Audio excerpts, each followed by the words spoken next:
Amigos telespectadores da Rede Vida de Televisão e do programa O Pão Nosso de Cada Dia.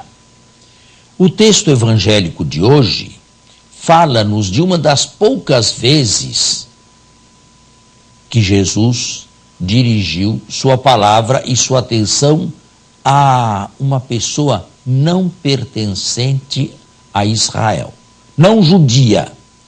O texto fala de uma mulher cirofenícia. Em Mateus, o evangelista coloca nos lábios de Jesus o seguinte: eu não fui enviado a não ser as ovelhas que se perderam da casa de Israel.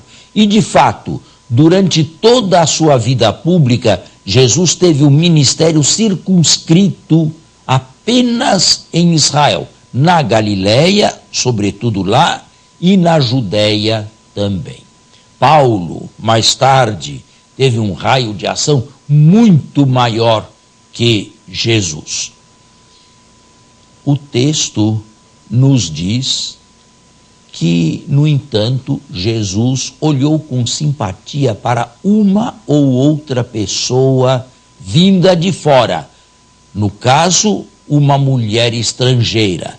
Em outros textos, um oficial romano.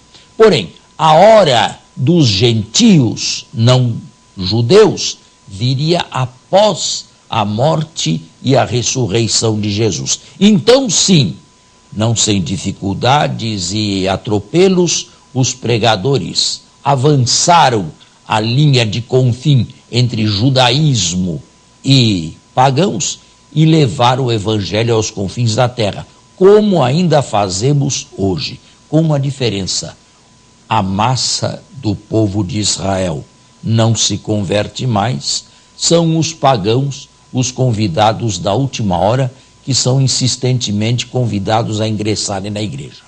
A igreja é proselitista? Bem, depende de que carga dermos a este vocábulo proselitismo. Normalmente é um vocábulo pejorativo, porque significa ameaça ou aliciamento, e isto, que foi feito no passado, não deve ser mais feito.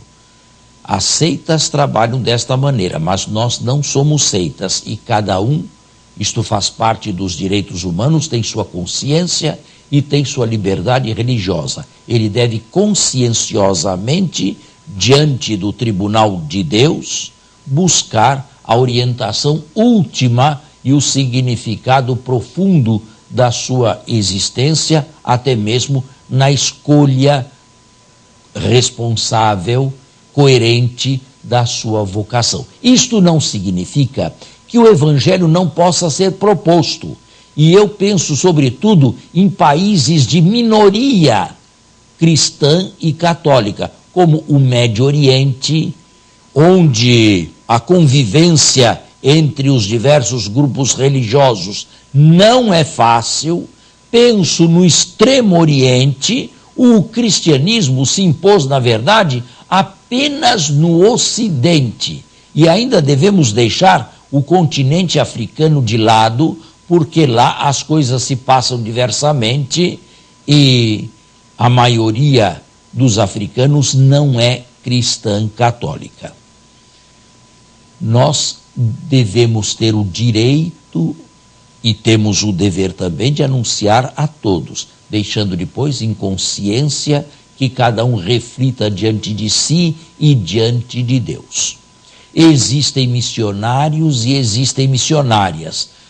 Infelizmente, existem leis também que nos coíbem. Assim, por exemplo, aqui no Brasil, nós somos proibidos de catequizar os índios, aqueles que são verdadeiramente considerados índios, porque significaria, segundo algumas autoridades, desenraizamento da própria cultura. Porém, eu me pergunto, a cultura é o último valor que possui um ser humano?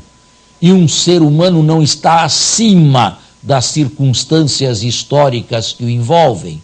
Um índio foi feito para ser fotografado por um europeu, que depois ganha dinheiro na Europa às custas dele? Nós queremos que a nossa igreja seja missionária.